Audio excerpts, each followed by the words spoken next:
नमस्कार दोस्तों, कालजयी कृतिया में आप सभी का स्वागत है। प्रस्तुत है मन्नू भंडारी द्वारा लिखित कहानी नई नौकरी। आइए सुनते हैं।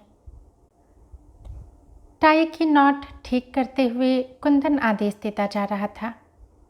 सोफे का कपड़ा कम पड़ गया है, तुम खुद ला कर दे देना। इनके जिम्मे कर दिया तो समझो सब चौपट।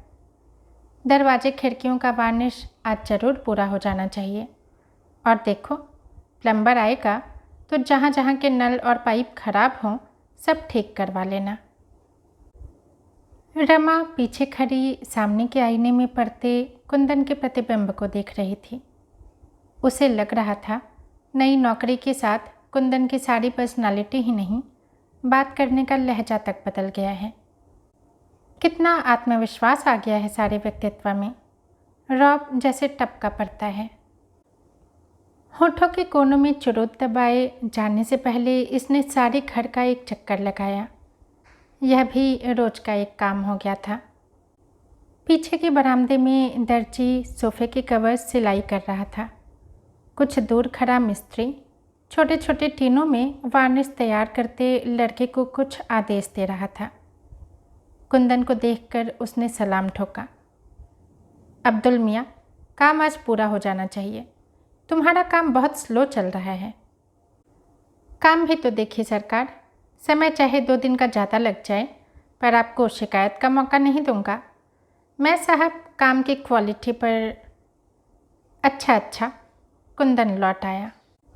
ड्राइंग रूम के पार्टीशन पर नज़र पड़ते ही कहा, इंटीरियर डेकोरेटर्स वालों के यहाँ फ़ोन ज़रूर कर देना। यह पार्टीशन बिल्कुल नहीं चलेगा। डिज़ाइन क्या बताया था, बनवा क्या दिया, रबिश। कुंदन गाड़ी में बैठा। रमा पोर्टिको की सबसे निचली सीढ़ी पर खड़ी थी। उसे लगा जाने से पहले एक बार वह फिर सारे आदेशों को दोहराएगा, पर नहीं। गाड़ी स्टार्ट करके खिड़की से जरा सा हाथ निकाल कर हल्के से हिलाते हुए कहा, अच्छा बाय। तो इसे ख्याल आया यह तो उसकी आदत थी कि गाड़ी में बैठकर चलने से पहले वह नौकर के सामने बताए हुए सारे काम फिर से दोहरा दिया करती थी। तब कुंदन हंसता हुआ कहता था, बस भी करो यार, अब कितनी बार दोहराओगी? तुम इतनी बार कहती हो, इसी से वह गड़बड़ा जाता है। गाड़ी लाल बजरी की सड़क पर तैरती हुई फाटक से बाहर निकली और दूर होती हुई अदृश्य हो गई। रमा को लगा जैसे कुंदन उसे पीछे छोड़कर आगे निकल गया है, बहुत आगे, जैसे वह अकेली रह गई है। 1 महीने पहले वह भी कुंदन के साथ ही निकला करती थी। कुंदन उसे कॉलेज छोड़ता हुआ ऑफिस जाया करता था, पर अकेलेपन की यह अनुभूति तभी तक रहती जब तक वह पोर्टिको में खड़ी रहती। जैसे ही फ्लैट का दरवाज़ा खोलकर वह भीतर घुसती, लग तक फर्नीचर, शीशों के दरवाजे और खिड़कियों पर झूलते लंबे लंबे पर्दे, मिस्त्रियों की खटपट, नए नए डिस्टेम्पर और वार्निश की हल्की सी गंध के बीच न जाने कहाँ डूब जाती। काम की एक लिस्ट उसके पास होती जिन्हें उसे पूरा करना होता। काम करते मिस्त्रियों को देखना होता, मार्केट के 2-1 चक्कर लगाने होते, और यह सब करते करते ही शाम हो जाती। ट्रिंग ट्रिंग ट्रिंग ट्रिंग। फ़ोन उठाकर उसने नंबर बोला। कौन? मिसेस बर्मन? कहिए कहिए, क्या खबर है? मिसेस बर्मन शिकायत कर रही थी। कॉलेज छोड़े महीना होने आया, एक बार सूरत तक नहीं दिखाई, आउट ऑफ साइट। अरे नहीं, रमा ने बात बीच में ही काट दी। उसने थोड़ा सा झुककर कोहनी मेज पर टिका ली। उल्टे हाथ में पेंसिल लेकर वह फ़ोन का संदेशा लेने के लिए जो पैड रखा था उस पर यूं ही आड़ी तिरछी लकीरें खींचने लगी। आज लंच के समय आओ ना, साथ बैठकर खाएंगे। तुम्हारे चले जाने से हमारा डिपार्टमेंट तो सोना ही हो गया। लंच के समय तो तुम्हें बहुत ही मिस करते हैं, और एक तुम हो कि जाने के बाद खबर तक नहीं ली। क्या बताऊं, इस नए घर को ठीक कराने के चक्कर में इतनी व्यस्त रही कि उधर आ ही नहीं सकी। अच्छा यह बताइए, सुधा, मालती, जयंती सब कैसी हैं? कहा ना, आज आ जाओ, सबसे मिल भी लेना, खाना भी साथ खाएंगे। आज? और एक क्षण को मन के भीतरी स्तर पर आज के सारे कामों की लिस्ट तैर सी गई। आज तो संभव नहीं होगा मिसेस बर्मन। क्षमा याचना के से स्वर में वह बोली। बस एक सप्ताह और ठहर जाइए, फिर अपने इस नए घर की पार्टी दूंगी। देखिए अपनी रमा का कमाल, देखेंगी तो समझेंगी कि 1 महीने तक क्या करती रही। फिर और 2-4 इधर उधर की बातें और हल्की फुल्की सी मजाकें हुई और रमा ने फ़ोन रख दिया। फ़ोन रखने के बाद नए सिरे से इस बात का बोध हुआ कि कॉलेज छोड़े उसे 28 दिन हो गए। जाना तो दूर, उसे कभी ख्याल भी नहीं आया वहाँ का। आश्चर्य के साथ साथ उसे थोड़ी सी ग्लानि भी हुई। वह क्यों नहीं गई? कैसे रह सकी बिना गए? आज बर्मन का फ़ोन नहीं आता तो पता नहीं और भी कितने दिनों तक उसे उधर का ख्याल ही नहीं आता। क्या सचमुच वह बड़े अफसर की बीवी बन गई है? उसे मजाक में कसा हुआ जयंती का रिमार्क याद आया। एकाएक मन हुआ कि अभी चल पड़े, एक बार सबसे मिल ही आए। मना करने के बाद पहुंचकर वह सबको प्लेजेंट सरप्राइज देगी। उसने रसोई में जाकर 10-12 आलू के पराठे और चाट तैयार करने को कहा। ये दोनों चीज़ें वहाँ सबको बहुत पसंद थी। सारे डिपार्टमेंट में वह और मिसेस बर्मन ही विवाहित थीं। बाकी सब कॉलेज हॉस्टल में रहती थीं और अच्छी अच्छी चीज़ें खाने की उनकी फरमाइशें बनी ही रहती थीं। उसे अपनी फेयरवेल पार्टी की याद आई। 10.5 साल की सर्विस थी। प्रिंसिपल ने अनेकानेक शुभकामनाओं के साथ फूलों के बड़े से गुलदस्तों के बीच पार्कर पेन का एक सेट रख कर दिया था। मिसेस चोपड़ा, आप इसी पेन से अपनी थीसिस पूरी कीजिए। जब कभी वापस आने का मन हो, बिना किसी संकोच के चले आइए। यहाँ आपका हमेशा ही स्वागत है। उसके डिपार्टमेंट की सभी लेक्चरर्स गाड़ी तक छोड़ने आई थी। भाई रमा जी, कॉलेज भले ही छोड़ दीजिए, पर लंच के समय खाना लेकर ज़रूर आ जाया करिए। तो उसकी नम आँखों में भी हंसी चमक उठी थी। तब उसे कुंदन की बात याद हो आई थी। तुम वहाँ पढ़ाने जाती हो या खाने? फ़ोन पर भी जब तुम लोगों की बातें होती है तो खाना ही डिस्कस होता है। उसने केवल उन लोगों से ही नहीं कहा था, बल्कि मन में भी सोचा था कि लंच के समय वह कॉलेज चली ही जाया करेगी। आखिर उसे भी तो अपने को कॉलेज से एकदम काट लेने में काफ़ी कष्ट होगा। इस तरह धीरे धीरे तो फिर भी। तो क्या कुंदन ने ठीक ही कहा था? कॉलेज छोड़ने का निर्णय लेकर वह चुपचाप रो रही थी और कुंदन उसे समझा रहा था। मैं कह रहा हूँ, तुम्हें कतई अकेलापन नहीं लगेगा। तुम जरा भी कमी महसूस नहीं करोगी। Rather you will feel relieved. कितना स्ट्रेन है आजकल तुम पर। कुंदन को एकाएक विदेशी कंपनी में इतनी बड़ी नौकरी मिल जाएगी, इसकी आशा औरों को चाहे रही भी हो, कुंदन को बिल्कुल नहीं थी। डॉक्टर फिशर से पिछले 8 साल से उसके संबंध थे, विशुद्ध व्यावसायिक संबंध। उनकी प्रशंसा और सद्व्यवहार को भी वह व्यावसायिक औपचारिकता से अधिक कुछ नहीं मानता था। पर 10-12 दिन तक केवल जश्न नहीं मनाया था रमा और कुंदन ने। पैसे की उसे इतनी लालसा नहीं थी, पर मारवाड़ी कंसर्न का काम उसके टेम्परामेंट के बिल्कुल अनुकूल नहीं था। रमा इस नए माहौल से नितांत अपरिचित नहीं थी। क्लब, डांस, डिनर, कॉकटेल, यह सब वह बचपन से देखती आई थी, पर बस देखती ही आई थी। उसमें अपने को कभी घुला नहीं पाई थी। डॉक्टर फिशर ने कुंदन को नौकरी ही नहीं दी थी, धीरे धीरे वे उसकी सारी जिंदगी का पैटर्न भी तय कर रहे थे। उसे 2-3 क्लबों का मेंबर बनना पड़ा। आए दिन दूसरी कंपनियों के बड़े बड़े अफसरों को एंटरटेन करना पड़ता। विदेशियों को हिंदुस्तानी खाना खिलाने के बहाने उसे घर में भी बड़ी बड़ी पार्टियां करनी पड़ती। और 3 महीने पहले उसे कंपनी की ओर से यह फ्लैट मिल गया। उसने सोचा वह अपने इस नए घर को निहायत ही ओरिएंटल ढंग से सजाएगा विदेशियों के लिए यह नवीनता होगी। पर घर के लिए नया फर्नीचर बनवाने, चुन चुन कर चीज़ें खरीदने के लिए दोनों में से किसी के पास भी समय नहीं था। कुंदन चाहता था कि यह काम रमा को करना चाहिए। उसकी रुचि बहुत अच्छी थी, यूँ भी यह काम उसी का था। फिर उसकी सुरुचि और सुघड़ता के तो हल्ले भी थे मित्रों के बीच में। पर रमा के पास समय ही नहीं रहता। सवेरे उठकर वह बंटी को तैयार करके स्कूल भेजती, फिर खुद तैयार होती। तैयार होते होते ही वह नौकर को आदेश देती जाती, सारे दिन का काम समझाती। नाश्ता करते करते वह अपना लेक्चर तैयार करती। तैयार तो क्या करती, बस सूंघ भर लेती। फिर 9 बजे कुंदन के साथ ही निकल जाती। 3 के करीब वह लौटती, थोड़ा आराम करती और फिर शाम की तैयारी। बाहर नहीं जाना होता था तो घर में किसी को आना होता था। रात 11 साढ़े 11 पर वह सोती तो थक कर चूर हो जाती। कुंदन को उस समय हल्की सी खुमारी चढ़ी रहती। कहता, डोंट बी सिली, पार्टी में कैसे थक जाती हो? गाड़ी में बैठकर जाती हो, खाना पीना हंसी मजाक इनमें भी कहीं थका जाता है। गाड़ी में बिठा कर ले आता हूँ। रमा तब केवल सुनी सुनी आंखों से उसे देखती रहती। मन की भीतरी परतों पर हिस्ट्री के वे टॉपिक्स तैरते रहते जो उसे कल पढ़ाने होते और जिन्हें वह जबरन ही दिमाग से बाहर ठेलने का प्रयास करती। कुंदन उसे बताता रहता कि डॉक्टर फिशर उससे कितने खुश हैं, कितना इम्प्रेस कर रखा है उसने।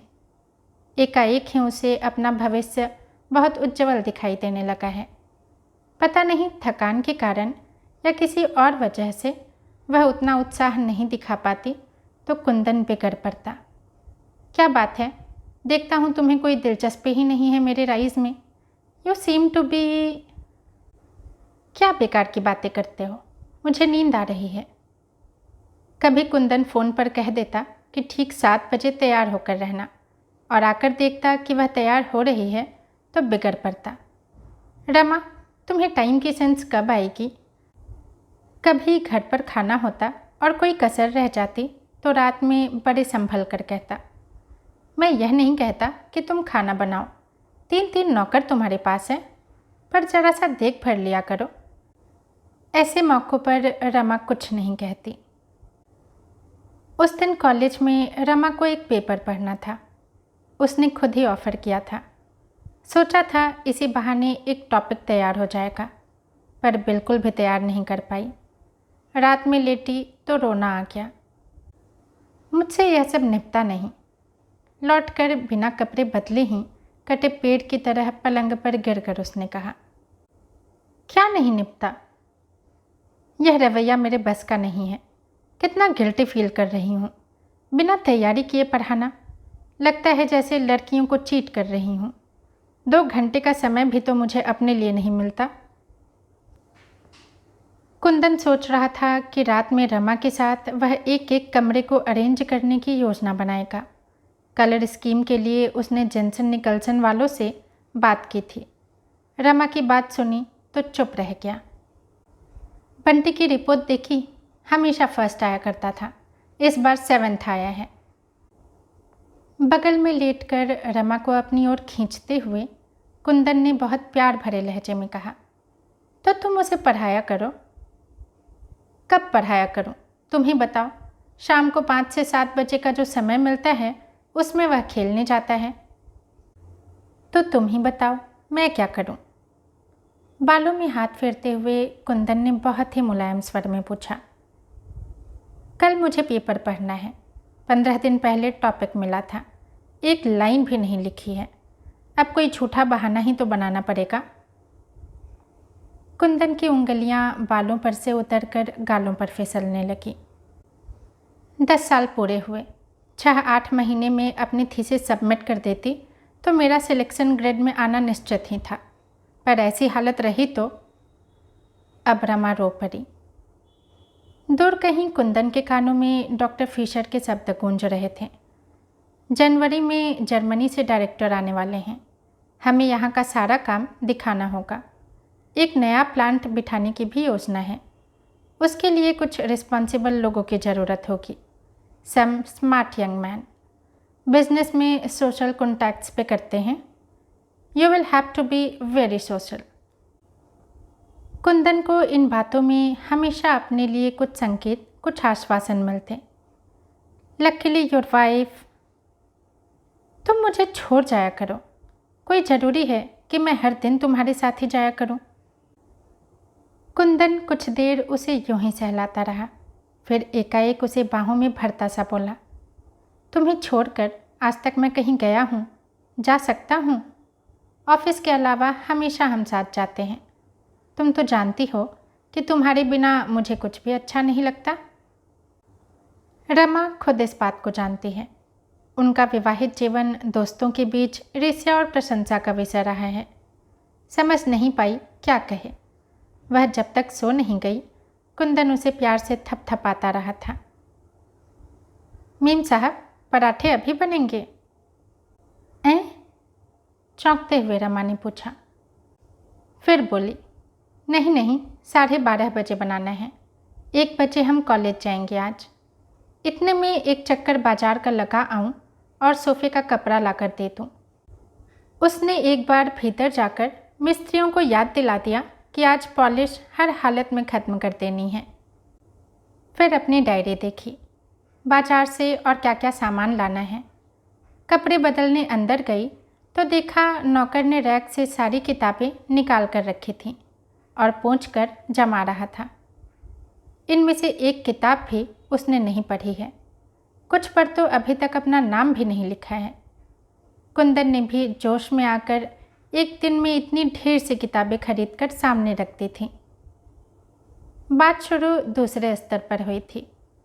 कुंदन ऑफिस से लौटा ही था कि बिना किसी प्रसंग के रमा ने कहा, मैं कॉलेज छोड़ दूंगी। इस तरह काम करने से तो नहीं करना ज़्यादा अच्छा है। स्वर में न कहीं तलखी थी न शिकायत। बड़े सहज स्वर में उसने कहा था। कुंदन देखता रहा। यही वाक्य था जिसे उसने अनेक बार अनेक तरह से मन ही मन में दोहराया था, पर कहने का मौका नहीं मिला था। अब तो उसे यह और भी ज़रूरी लग रहा था, क्योंकि जनवरी तक उसे अपना सारा घर डेकोरेट करना था, ओरिएंटल स्टाइल पर। फिर भी उसने पूछा, क्या बात हो गई? कुछ नहीं। कुंदन को इस समय और बात खींचना अच्छा नहीं लगा। चाय का प्याला हाथ में लिए ही लॉन में निकल गया। कैक्टस की जितनी वैरायटी ला सकता था लाकर फाटक के दोनों ओर बड़ी खूबसूरत रॉकरीज बनाई थी, पर लॉन से वह अभी भी संतुष्ट नहीं था। चाहता था लॉन पर्शियन कारपेट में बदल जाए। रात में फिर वही प्रसंग चला। कुंदन उससे बचना भी चाहता था और जानना भी चाहता था कि रमा ने सचमुच ही यह निर्णय ले लिया है या कि केवल कुंदन पर अपना आक्रोश प्रकट कर रही है। पर रमा ने केवल इतना ही कहा, अब निपटा नहीं, कल इस्तीफ़ा दे दूंगी। स्वर के भीगेपन ने कुंदन को भी कहीं से छुआ जरूर। फिर भी सारी बात को एक हल्के मजाक में बदलने के लहजे से उसने कहा, छोड़ो भी यार, वैसे भी क्या रखा है एंशियंट हिस्ट्री पढ़ाने में। चोल वंश चेदी वंश के बारे में न भी जानेंगे तो कौन सी जिंदगी हराम हो जाएगी। रमा चुप। इससे अच्छा तो तुम खूब किताबें पढ़ो, मैगजीन्स पढ़ो, कुछ छुटपुट क्लासेज अटेंड कर लो, बंटी को पढ़ाओ, दुनिया भर के बच्चों को पढ़ाओ और अपना बच्चा नेग्लेक्ट हो। रमा चुप।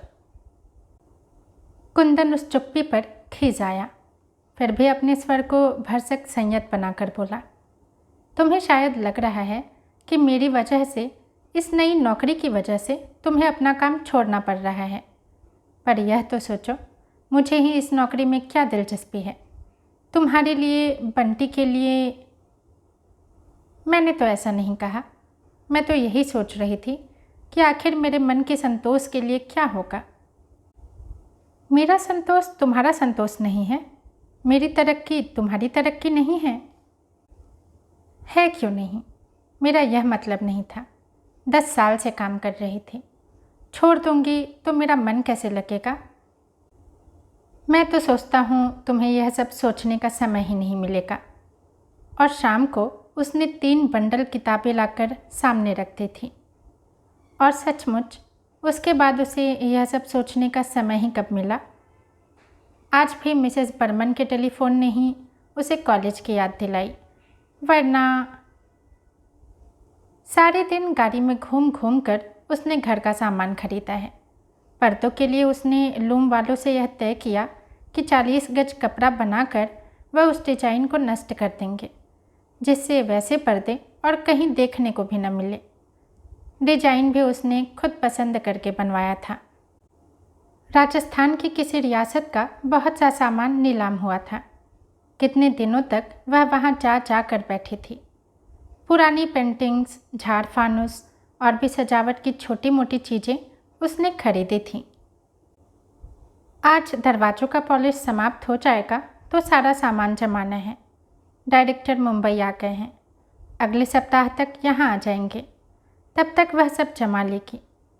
इंटीरियर डेकोरेटर्स वालों के यहाँ से एक आदमी बराबर आता रहा है। तभी उसे फ़ोन का ख्याल आया। लाइन इंगेज्ड थी। वह बाहर जाने के लिए निकल ही रही थी कि टेलीफोन की घंटी बजी। रमा ने रिसीवर उठाकर अपना नंबर बोला। ओह, मैं सोच रहा था तुम कहीं मार्केट के लिए निकल तो नहीं गई होगी। बस निकल ही रही थी। सुनो डार्लिंग, लंच पर मेरे साथ एक साहब होंगे, यहीं के हैं। बहुत फॉर्मल होने की ज़रूरत नहीं है, बस ज़रा सा देख लेना। डेकोरेटर को फ़ोन किया था पर लाइन नहीं मिली। लौट कर फिर करूँगी। ओके। रसोई में जाकर रमा ने कहा, थोड़ी सब्जियां उबालकर इन उबले हुए आलूओं में मिला दो। पराठे नहीं बनेंगे, वेजिटेबल कटलेट बना देना। फिर उसने फ्रिज खोल कर देखा। सब कुछ था।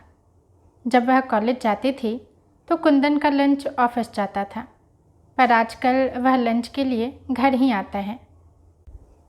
1 तारीख लंच के लिए कुंदन आया। जब भी वह घर आता एक बार सारे घर का चक्कर लगाता, इस नई साज सज्जा को हर एंगल से देखता और उसके चेहरे पर एक संतोषमय गर्वयुक्त उल्लास चमकने लगता। कभी कभी इसी उल्लास में रमा को बाह में भरता हुआ कहता, यू आर रियली वंडरफुल। घर का पूरा चक्कर लगाकर उसने बोला, I think everything is in tune. क्यों? कलफ लगा नैपकिन फड़फड़ाता हुआ उसकी गोद में फैल गया। अब कोई आए, मुझे चिंता नहीं। 5 तारीख को डायरेक्टर आ रहे हैं। मैं इस बार एक बड़ी पार्टी घर पर ही करूँगा। रमा खाती भी जा रही थी और उसकी प्लेट का ध्यान भी रख रही थी। जो चीज़ खत्म हो जाती रख देती। बस यार, वो रोप पटकना है कि डायरेक्टर की नज़रों में जम जाऊं। एक बार ये लोग इम्प्रेस हो जाएं तो रास्ता साफ है। डॉक्टर फिशर तो जब भी कोई मौका आएगा मेरे फेवर में ही राय देंगे। रमा कुंदन के बच्चों जैसे पुलकमय आवेश पर मंद मंद मुस्कराती रही। मेम साहब, आपका फ़ोन है। किसका है? बोलो बाद में करे। मेम साहब इस समय लंच ले रही हैं। कुंदन इस समय रमा को वह सारी बातें सुनाना चाहता था जो आज उसके और फिशर के बीच में हुई थी। कितने स्पष्ट थे सारे संकेत। फिर भी वह अपने अनुमानों को रमा से समर्थन करा लेना चाहता था। कॉलेज से मिसेस बर्मन का है। बैरा लौटने लगा। अरे ठहरो। और रमा एकदम उठ खड़ी हुई। बातें शुरू हुई तो वह भूल ही गई कि कुंदन खाने की मेज पर बैठा है और वह खाना बीच में ही छोड़ कर आई है। अरे डार्लिंग, आओ ना। तुम औरतों का भी बस एक बार चरखा चल जाए तो ख़त्म ही नहीं होता। रमा लौट ही रही थी। चरखा क्या, कोई इतने अपनेपन से बुलाए तो मैं ठीक से बात भी ना करूं? यह भी कोई बात हुई भला? अच्छा, अब अपना खाना ख़त्म करो। तुम्हारा हो गया तो तुम उठो ना। नो, ये कैसे हो सकता है भला? खाने के बाद कॉफ़ी लेकर इजी चेयर पर आराम करते हुए कुंदन ने सिगरेट सुलगा ली और गोल गोल छल्लों के रूप में धुआं उगलता रहा। फिर रोज़ की तरह 5 मिनट के लिए आंखें मूंद ली। रमा अखबार पलटने लगी। अब चलें? झटके से कुंदन उठ खड़ा हुआ। कोट उठाया तो तनख्वाह की याद आई। भीतर की जेब से नोट के 2 बंडल निकाले, एक बड़ा दूसरा छोटा। अरे यह क्या, तनख्वाह ले आई? आज क्या पहली तारीख हो गई? रमा को आजकल तारीख और दिनों का कुछ ख्याल ही नहीं रहता। ये आया, बैरा और खानसामा के हैं। 80, 80 और 100। छोटा बंडल बढ़ाते हुए कुंदन ने कहा। रमा ने बंडल ले लिया। और यह तुम्हारा है। फिर जरा सा झुक कर बोला, अब जो मुनासिब समझो इस गुलाम को 5 सिगरेट के लिए दे देना। और हंस पड़ा। रमा भी मुस्कराती। Bye bye. और लाल बजरी की सड़क पर तैरते हुए कुंदन की कार रमा को वहीं छोड़कर आगे चली गई। दोस्तों, कहानी यहीं समाप्त होती है। यदि पसंद आई हो तो लाइक करें, कमेंट करें और चैनल को सब्सक्राइब भी ज़रूर करें। धन्यवाद।